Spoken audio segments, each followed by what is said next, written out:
What's going on, everybody, and welcome back to Comic Breakdown. If you guys are new to the channel, do me a favor and hit that sub button.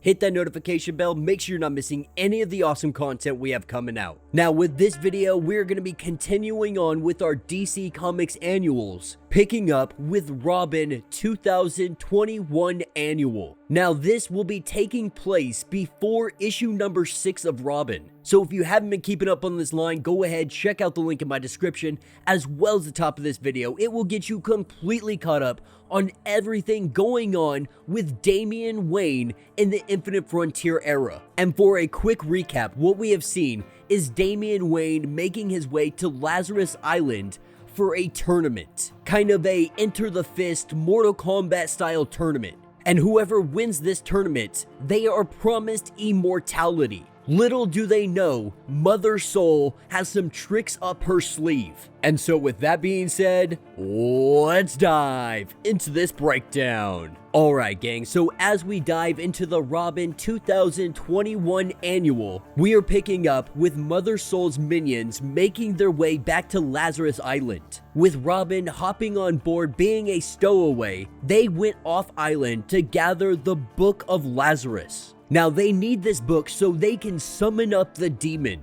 This has been Mother Soul's entire plan, and we are seeing it unfold currently inside of the Robin series. And right now, Robin is the only one that really understands anything that is currently going on. Knowing that something shady had been going on, he had to do some investigation. Now, Dick Grayson had given him one of his batons. In doing this, we see Damian Wayne really start to inspect it and recognize that there is a tracker on this. Nightwing giving it to him in really a sign of good gracious, but also having some kind of idea of where he is. Because at the end of the day, they want to know where Damian Wayne is. They want to be able to protect him. He's one of the family.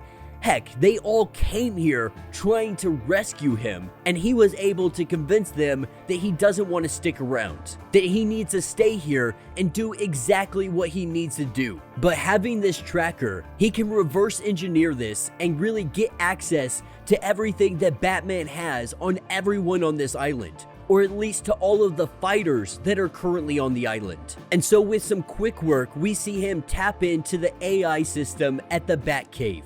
And going through all of the files, he finds absolutely nothing on Mother Soul. To further that, there is no information on the League of Lazarus. But Damian knows that all of these fighters, they had to have been chosen for a reason. That it can't just be something that is completely random. And as he begins to go through everybody's file, the first one he comes across is Flatline. And this is where we get some Flatline history, taking us to Moscow, Russia, many years ago. Flatline was always a little bit weird, but what was even more weird was what happened the day that her grandfather had died, as the entire family sat at his bedside, as Flatline watched her grandfather pass into the abyss. As the entire family begins to cry and mourn the loss of their grandfather, Flatline, she sees something completely else that nobody else is aware of, because Flatline just absorbed all of the experience that her grandfather had gone through. And this experience,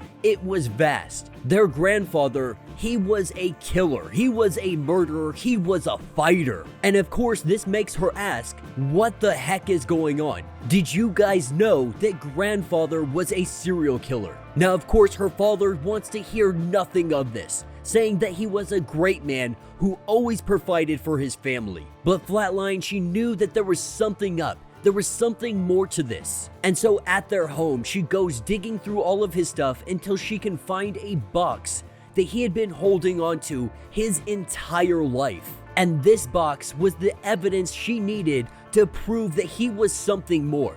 Though no one else wanted to hear it, she knew that there was something more to their grandfather that she did not know about. And at the funeral, in the graveyard, this is where we have the grandfather speak to her, letting her know that there are people that are coming to kill her. Because when he was young, he was part of an experiment by the KGB, and it made him special. He doesn't know how to explain it, but he can learn from others who died, retain their skills, their expertise, and it helped him do some very bad things for some very, very bad people. And those people, they want to make sure that anyone he might have told about his past, that they are gone.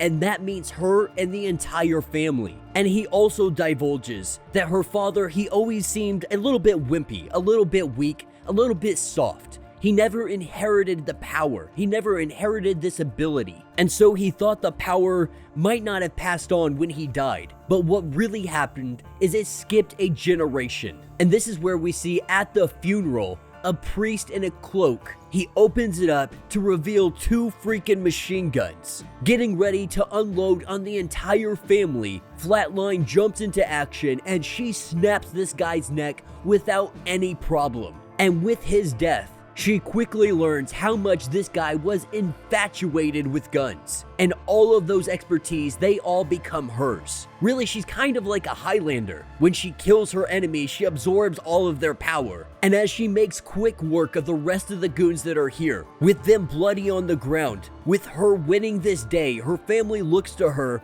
like a monster. They treat her like some kind of freak. They run off, leaving her there with all of the dead. Now, after she had discovered her abilities, she tried to travel and find other dead killers to learn from. But too much time had passed, the deaths were not fresh, and that's what she needed. She needed to be around somebody who just recently died to be able to absorb their abilities, their expertise, so on and so forth. But all of her travels, they took her to Tokyo, Japan, and that is where she linked up with Lord Deathman. And she really had to sell the part, because at first, Lord Deathman, he didn't really care to have a sidekick or anything like that.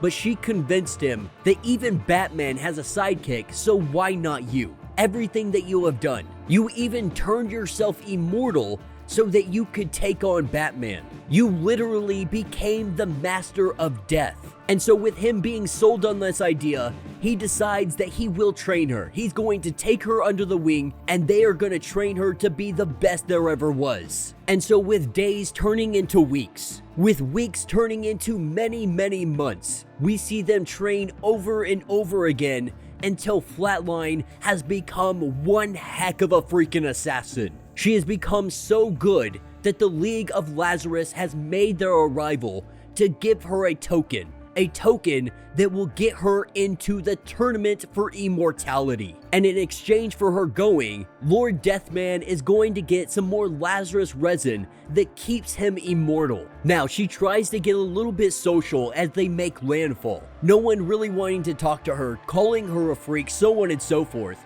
But as she looks around, she sees Robin flaunting, talking about Ra's al Ghul, talking about Talia, talking about Batman, just talking about how he's the best fighter, really letting his ego get the best of him. But what she sees is the death that surrounds him, all of the expertise that he has. And with him being so cocky, he asks who is going to be first, who is going to try to take me on. And of course, we know how that plays out. Flatline straight up just rips his heart out of his chest, Indiana Jones style. And so this makes Robin question, when he died, did she gain his expertise? Is she gaining knowledge with every single death?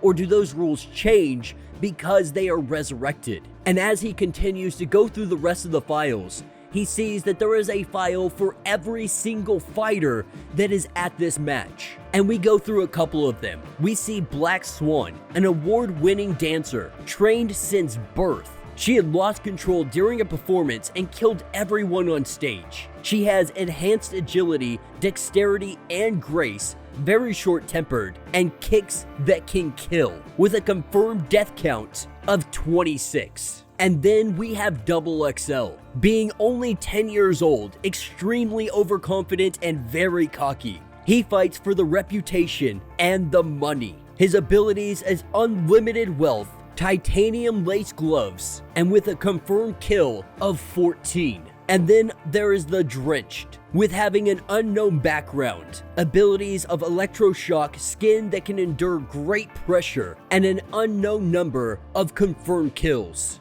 And as he goes through all of these, he really wants to find out who this Respawn is. who this individual dressed up like Deathstroke is, and wondering if that is what brought Ravager here. Trying to figure this out, we are taken to Bloodhaven a couple weeks ago. Now Rose really wants to figure out where her father is, because right now she wants some answers. She needs to know why he left yet again. After everything that Deathstroke had put her through, she deserves some kind of answer. Now she's been getting the help of Red Hood to really triangulate his location, checking all of his old safe houses, trying to figure out where he has been.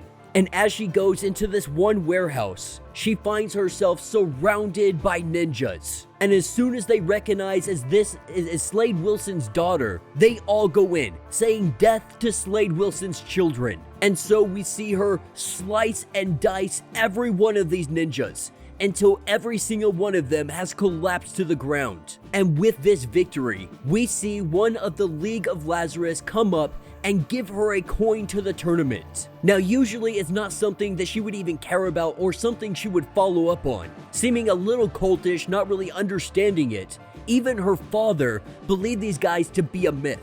And so she might investigate after she's figuring out what's going on here. After she gets access into the building, she looks around, thinking the ninjas must have been here looking for Deathstroke, but why? And as they look around, it really looks like someone else has already been here. But it wasn't Deathstroke, because this isn't one of his hideouts. This is one of Grant's, her older brother, who she thought been dead for years. Or it very possibly could be someone that is using his equipment and gear. But whoever it is, she plans to get to the bottom of it. But out of all these names, one of them sticks out the most. That individual is Conor Hawke. Being the son of Oliver Queen, aka Green Arrow, and Sandra Hawke. Raised in secret, he is an expert archer, arguably the greatest hand-to-hand fighter in the entire world, with only one confirmed kill. But when the world changed, when he was discarded and no one knew where to find him, he was washed up on the shore. And the ones that found him were the League of Shadows. They brought him in. They brought him into good health. They trained him to be a better fighter. And when he was good, when he was sufficient enough, they gave him the coin. The League of Shadows and the world needing a champion. Or at least that is what they told him up to this point. And as Robin goes through all of this information, he has to ask himself, how did Batman have all of this information? How did he know about any of this? And what is he not telling me? Now he thinks to himself, with all of this information, with everything that his father has gathered, with his spies and so on and so forth, he can have an advantage in this tournament and even win the tournament. But then we see him take that tracker and rip it out of the baton. He did this because he doesn't want Batman's help. He wants to prove that he can do this on his own, because this is his fight. Now that's what takes us to the epilogue, picking up with Ra's al Ghul. Now we know him to be alive because we saw that in the Robin line, but really he's living a very peaceful life, staying away from everyone and just minding his own, but also keeping an eye on everything going on with his grandson. But as he sits here on the beach and he is in meditation, we see two ninjas come out of nowhere trying to attack him. But this is freaking Ra's al Ghul. He knew they were coming from a mile away. With them going to make their attacks, he counters them and he takes them both down like they are Swiss cheese. And Ra's al Ghul, standing over their bodies, he has to ask the question, what do you want? And off in the distance, we have Talia al Ghul, and she has come to talk to her father. And that will be the end of this issue. So let me know what you guys think down in the comments. So I think this issue, more than anything, was really a focus on who Flatline is, giving us a little bit of history, really understanding her powers, more where they come from. She really is just Highlander at the end of the day. She is freaking Duncan MacLeod. And honestly, I am not upset about that at all. That is an extremely unique ability, because she doesn't necessarily inherit great power or abilities or anything like that. She really just becomes the best trained assassin on the world for every kill that she gets. Now, it's a little bit foggy on if it really applies to this match, but if it does, that means she has gained all of the knowledge of Damian Wayne, all of his fighting expertise, so on and so forth. And if that is the case, then Conor might not actually be the best fighter in the world. That might in fact be Flatline. And so I am very excited to see her character really start to grow, see her story arc, really see her start to bond with Robin, because they seem to have at least a good friendship at the end of the day. You know, I was really hoping we could continue on with the story that is currently ongoing in the Robin line, but with this annual, they really threw us back a couple issues, kind of gave us some filler, and I really feel like that was missing throughout the lines. If they had really incorporated this throughout the entire story, I think it would have made for better single issues. But I'm not upset that this is the annual. It was a lot of fun. I really look forward to seeing what continues on in the Robin line. But yeah, let me know what you guys think down in the comments. If you have not yet, do me a favor, hit that sub button, hit that notification bell, make sure you're not missing any of the awesome content we have coming out. And until the next breakdown.